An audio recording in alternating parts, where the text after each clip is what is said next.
What if the version of you that keeps everything together is the exact thing that's tearing you apart? Seriously.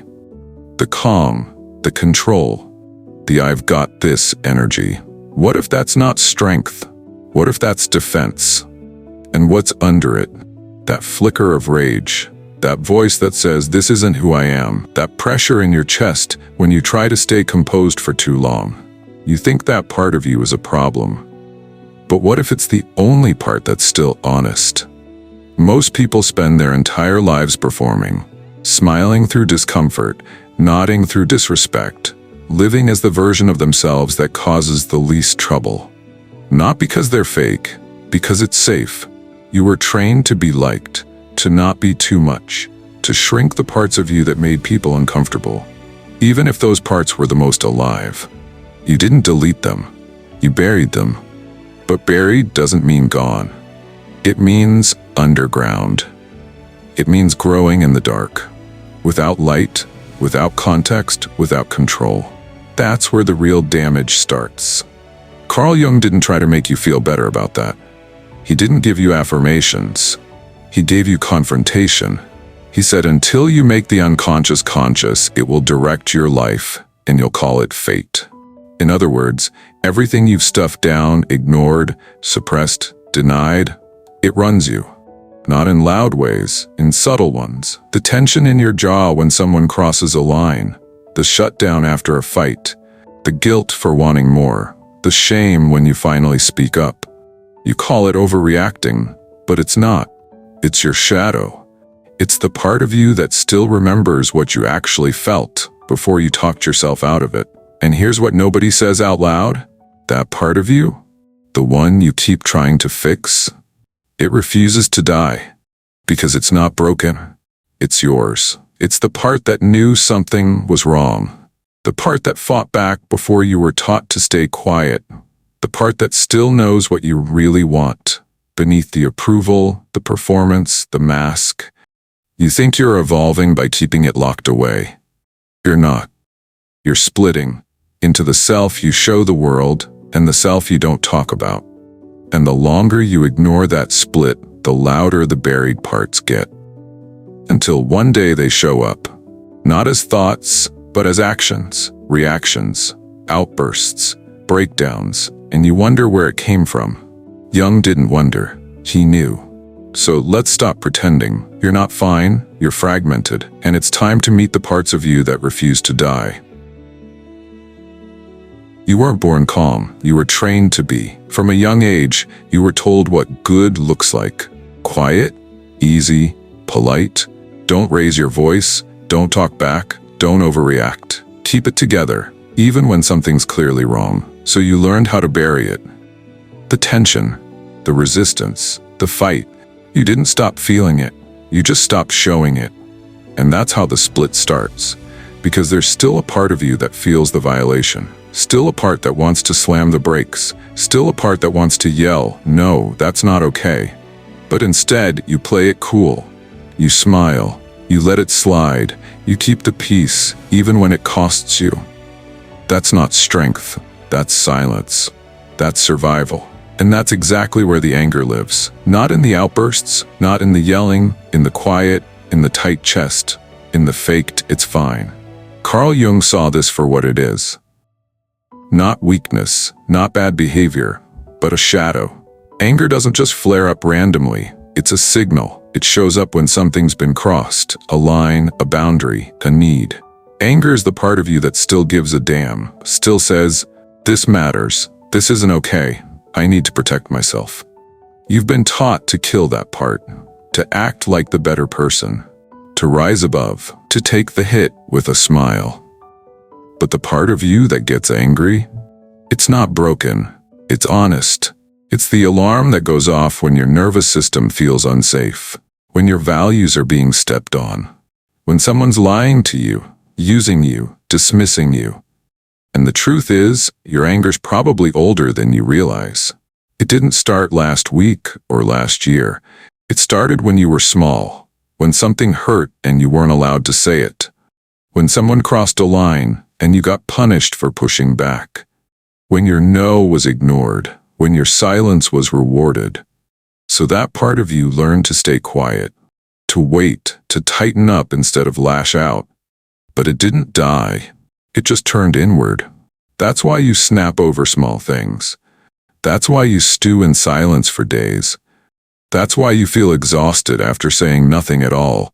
It's not because you're overdramatic, it's because you've been underexpressed for too damn long. Anger is not the problem. Disconnection is. You don't need to blow up. You need to listen to the part of you that's been screaming without a voice. You need to ask, what line just got crossed? What truth am I swallowing? What part of me is being disrespected by someone else or by me? That part of you that gets angry isn't dangerous. What's dangerous is never letting it speak, because then it will speak through your health, your habits, your breakdowns. Jung didn't say to act on your anger blindly. He said to know it, to integrate it, to let it inform you, not control you. Because when you own it, it becomes clarity. When you deny it, it becomes chaos. You're not too much. You're just backed up with things you weren't allowed to feel. And now they're rising. That's not dysfunction. That's the system trying to self-correct. This part of you, the one that gets angry for a reason, it's not here to ruin things. It's here to protect what matters. You act like you don't care, like you're easygoing, flexible, chill, but you're not. You want control, even if you won't say it out loud. Even if you pretend you're fine with whatever happens, because deep down, you're tired of being at the mercy of other people's moods, tired of decisions being made without you, tired of living like a passenger in your own life. But here's the thing, wanting control doesn't make you controlling. It makes you aware that something important is slipping, that you're giving up pieces of yourself just to keep things smooth. And yet, you keep surrendering. You say it's all good, even when it's not. You downplay your needs. You wait for someone to read your mind. You tell yourself to stop being difficult. Why? Because somewhere along the way, you learned that control's selfish, that it means you're needy, manipulative, toxic. So you flipped it. You became low maintenance, adaptable, hyper-independent. You convinced yourself that going with the flow is peace. But let's be real. It's not peace if you're secretly panicking underneath. Carl Jung would call this part your rejected authority. The part of you that wants to lead, but keeps getting suppressed. The part that sees clearly, but was never given permission to act on it. So it waits, watching, building tension, until one day it explodes in ways you can't control. Micromanaging, shutting people out, spiraling over little things. Not because you're obsessive, but because you're starving for something solid. The shadow doesn't just hold your pain, it holds your power. And when power gets suppressed, it turns into control issues. It morphs. Instead of leading directly, it manipulates. Instead of asking for what it needs, it tests people. Instead of saying, I want to choose, it says nothing, then resents the outcome. That's the dark loop. Avoid control so you don't look bad. Then lose control and feel weak. Then try to take it back. But now it does come off toxic. It's not because you're broken. It's because you've never been taught how to hold power without guilt. So here's the truth. There's a part of you that wants to own your life. To decide. To direct. To stop reacting and start creating. That part is still alive. Still trying to break through. It shows up when you get anxious about the future. When you double-check everything. When you panic if someone doesn't text back. Not because you're fragile, but because you're done feeling powerless. You don't need to shame that. You need to reclaim it. Control isn't about controlling others. It's about being responsible for your space, your energy, your choices. And if you don't take that space, someone else will. Jung said the self becomes whole by integrating the things we fear most about ourselves. And this part, the one that wants to lead, to take up space, to choose, it's not evil. It's essential. You're not needy. You're not controlling. You're someone who's tired of being edited. And this part of you, the one that wants control, it's not trying to dominate. It's trying to finally be heard. You think you've moved on. You think you've let it go. But it's still there. That moment, that comment, that look, that silence. Not in the front of your mind, no, it's deeper. It's in your nervous system, in the way your shoulders tighten when someone raises their voice, in the way your heart drops when you hear that tone, in the way your body remembers what your mind keeps trying to forget. There's a part of you that remembers everything, not out of spite, not because it wants to relive the pain, because it's still waiting for you to admit it happened. You buried it, because feeling it back then was too much, too dangerous, too confusing. Maybe you were too young to name it. Maybe you were too dependent to risk pushing back. So you internalized it. You said it's not a big deal. They didn't mean it. I'm just sensitive. You excused what you should have confronted, because confrontation didn't feel like an option. Carl Jung had a word for this, the shadow. Not just your anger or your envy, but your pain, your unmet needs, your unfelt feelings. They don't go away, they go dark. You start living around the wound, avoiding people who remind you of the one who hurt you, chasing people who feel familiar, even when familiar means unsafe. You create entire habits just to not feel certain emotions, perfectionism, overthinking, checking out, shrinking. And the most dangerous part? You normalize it. You say, it's just how I am, but it's not. It's how you adapted. Adaptation is smart, but it's not the same as healing. That part of you that remembers, it's not stuck in the past, it's stuck in a loop. Because the moment never got closure. Not real closure. Not emotional truth.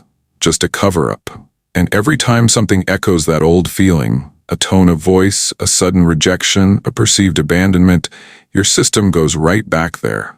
Not because you're dramatic, because your body keeps the score. Even when your mind tries to delete the file, you can't override it with logic. You can't fix it by being stronger. You can't meditate it away.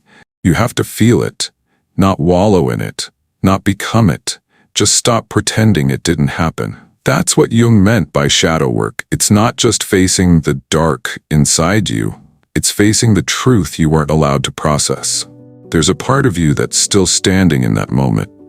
Still trying to make sense of it, still waiting to be seen, heard, held by you. And until you go back for that part, you're not fully here. You're fractured, split between who you became and what you never got to say. This is the part that remembers. It doesn't need to be erased. It needs to be witnessed. You're not weak because it still hurts. You're still hurting because it still matters. And the longer you avoid it, the more it shows up everywhere else. In your relationships, in your reactions, in your inability to relax. You think your triggers are random? They're not. They're trail markers leading you back to the place you abandoned yourself. That place is still waiting. And the part of you that remembers, it's not a liability. It's a lifeline. You're not supposed to want power.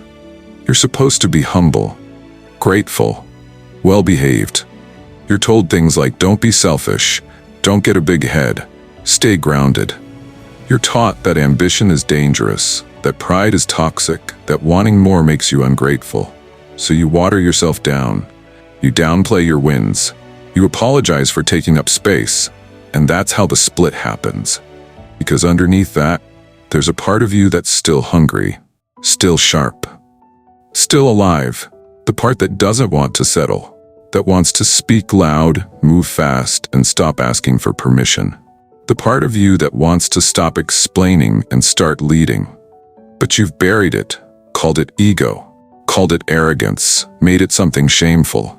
Carl Jung understood what happens when we reject that kind of fire. He saw that we don't just lose our shadow in darkness, we lose our power. The drive to create. The will to act, the right to say, I want more than this. And when that part doesn't have a seat at the table, it doesn't disappear.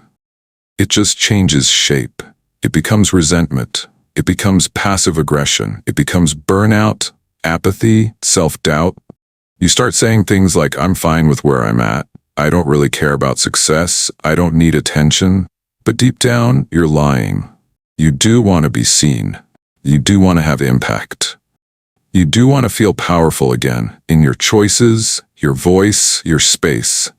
Not because you want to dominate, but because you're done being small. But you've been trained to kill that instinct because powerful people make noise, and people who make noise get punished. So instead of letting that part of you grow, you learn to keep it quiet, to survive by shrinking, to avoid criticism by staying forgettable. And here's the cost. You become someone even you don't believe in. You stop trusting yourself. You second-guess every impulse.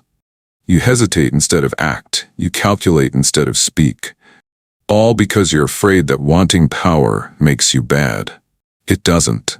It makes you human. Jung knew this craving wasn't about control. It was about integration. Bringing back the part of you that says, I'm here, and I'm not asking anymore. This part of you, the one that craves power, it's not greedy. It's not broken. It's the part that remembers what you're capable of. The part that's not interested in playing small to protect other people's comfort. The part that's not afraid to take the mic. The part that doesn't apologize for existing. You've tried being nice, you've tried being humble, and somehow you're still invisible. Maybe it's time to stop trying to be liked and start trying to be true. Because real power doesn't show up as noise, it shows up as presence. When you speak and people stop talking. When you walk into a room and no one questions why you're there. That's not ego, that's alignment. You're not craving attention. You're craving your own respect. And the part of you that craves power, it's not your shadow, it's your signal. There's a part of you that sees through everything you do. The part that watches you laugh when it's not funny. Smile when you're tired. Nod when you disagree. And it knows you're faking it. Not all the time, but enough. Enough that it starts to sting. You think you're being strong, professional, easy to be around. But let's not dress it up, you're performing. And that part of you that knows, it's tired of the act. It's the one that flinches when you betray yourself. When you hold back the truth just to keep someone comfortable. When you say it's cool and it's not. When you call it compromise but it's actually self-erasure. That's the thing about faking it. It works. People like you. People praise your composure, your selflessness, your patience. But when you get home, when the mask slips, you feel it. The emptiness, the pressure, the hollowness behind the applause.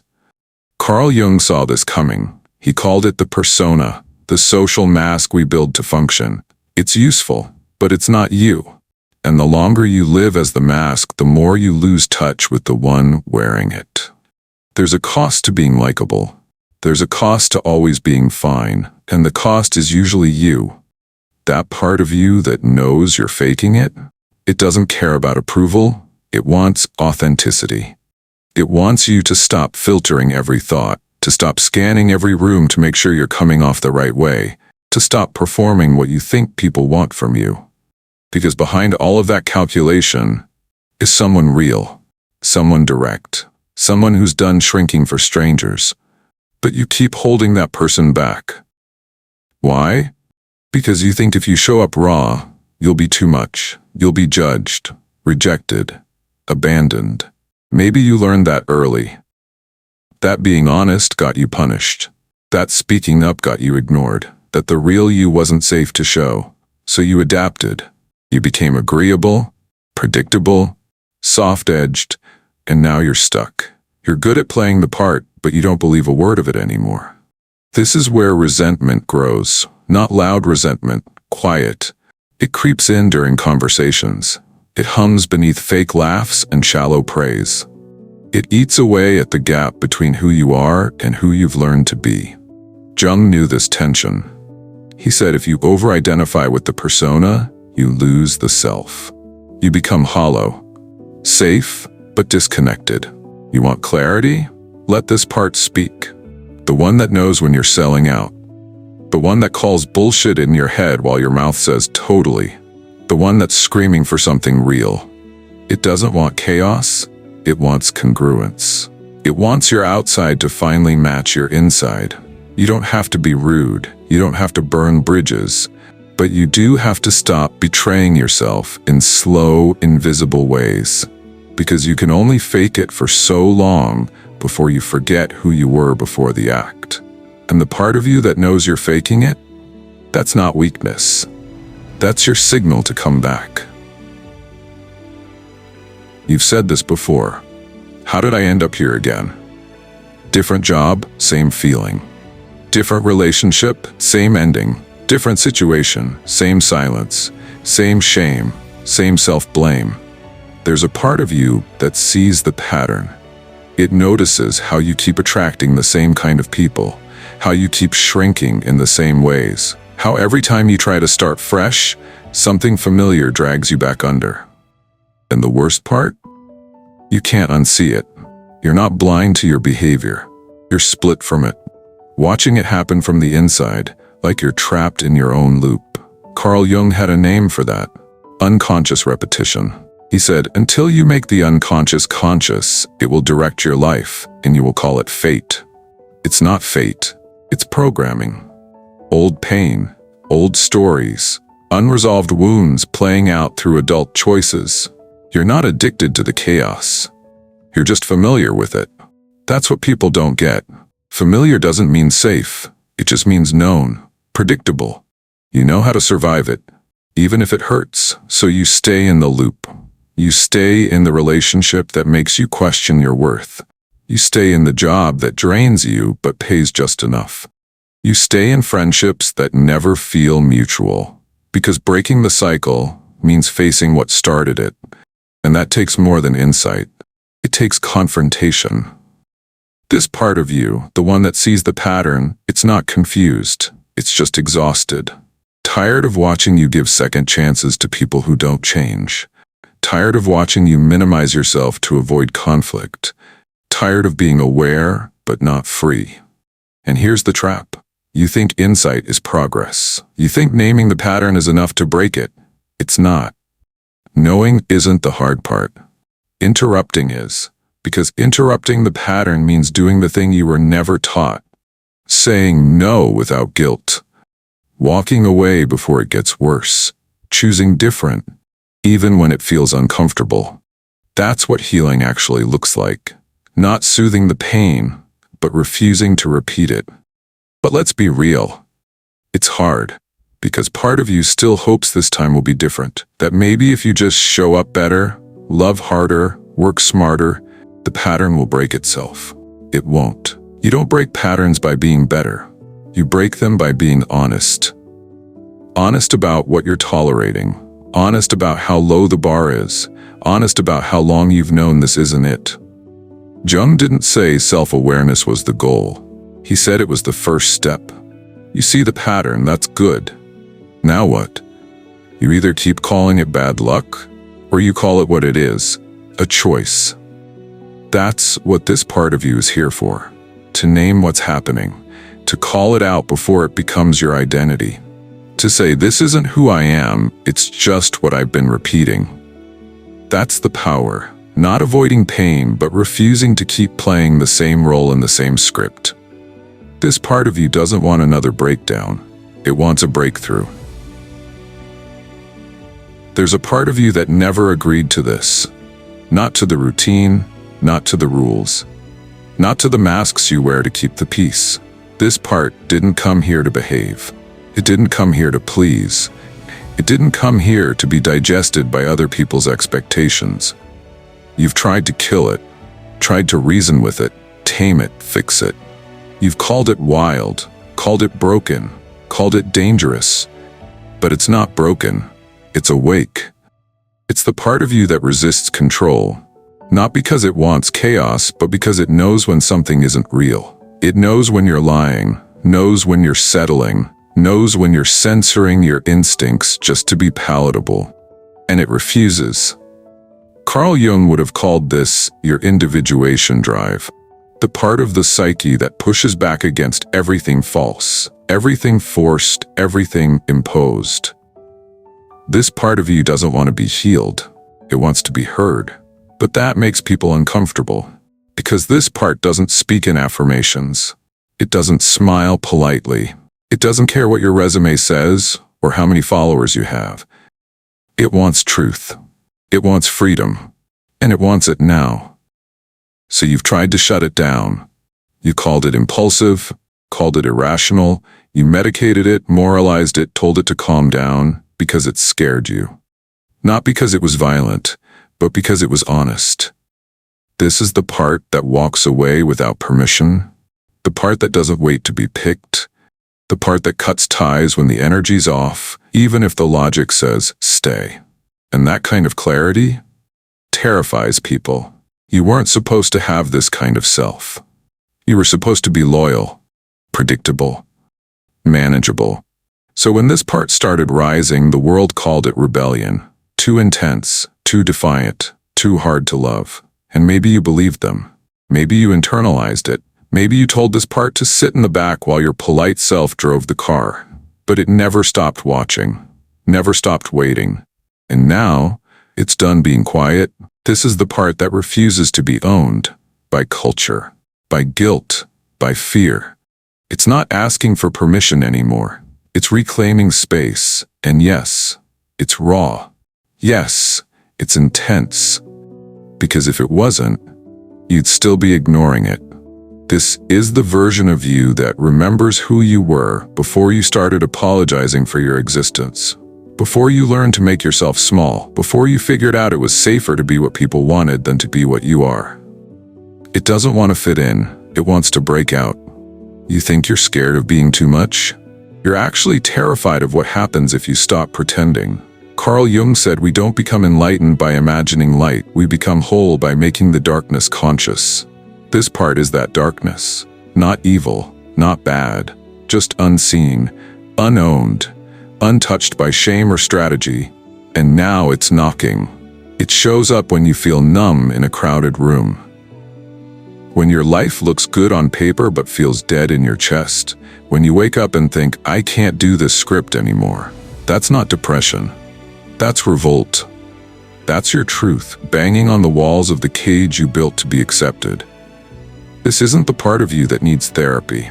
It's the part that needs permission. Permission to be blunt, to say no, to not explain, to not soften, to not shrink every time someone doesn't get it. This part doesn't want followers. It wants freedom. So let it rise, not recklessly, not without wisdom, but without shame. Because the part of you that refuses to be owned, it's not the problem. It's the proof you're still alive in there, still intact, still yours. It's the final line of defense against becoming another version of someone else's idea of who you should be. You've negotiated every other part, but not this one. Because this part doesn't compromise. It knows. And now it's your turn to know too. So now you've met them. The 7 parts of you that refuse to die. Not because they're broken, but because they're real. Because they've been holding your truth while you played the part. And now they're done waiting. This is the line in the sand. You can go back. Go back to pretending. Go back to performance. Keep suppressing what's inconvenient and calling it maturity. Keep shrinking for comfort and calling it growth. Or you can stop. You can stop apologizing for the parts of you that were never meant to be silenced. You can stop asking for permission to be whole. Because this is the work. This is what self-knowledge actually feels like. Not light and love, not calm and clarity, but fire, pressure, conflict. Jung wasn't selling peace. He was exposing war. The inner war between who you are and who you've been told to be. The world will keep handing you roles. Be agreeable, be impressive, be successful, be nice. But you've seen the cost. You've seen what happens when you trade your edges for approval. When you label your instincts as flaws. When you live from the surface and call it safety. You don't need more motivation. You don't need another how-to list. You need confrontation. With yourself. Because the only way to stop being owned by fear, by conditioning, by culture, is to stop lying to yourself. This isn't about becoming someone new. It's about finally becoming someone true. The shadow? It was never the enemy. It was the truth you weren't ready to carry. Until now. So what do you do with all this? You reflect. You re-enter. You listen to the parts you've been shutting down. You stop calling them problems. You stop trying to fix them like they're defects. You get honest. Brutally. Consistently. Quietly. And you start building from there. This channel isn't for comfort. It's not for positivity. It's for people who are tired of the act. Tired of the noise. Tired of being almost themselves. If that's you, stick around. If not, no hard feelings. But if you felt something here, that drop in your stomach, that tension in your jaw, that voice that says, yeah, this is it, don't run from it. That's the part of you that refuses to die. The part that knows. And now, it's your move. If this hits something in you, don't ignore it. Most people will scroll past and go numb again. But if you're still here, you're not most people. You're done pretending, you're done performing. You're ready to face what's real, no matter how uncomfortable it gets. So if you want more of that, subscribe. If you know someone who's stuck in the same loop, send this to them. And if this felt like truth, not noise, share it. This isn't a trend. This is a mirror. And once you see it, you don't go back.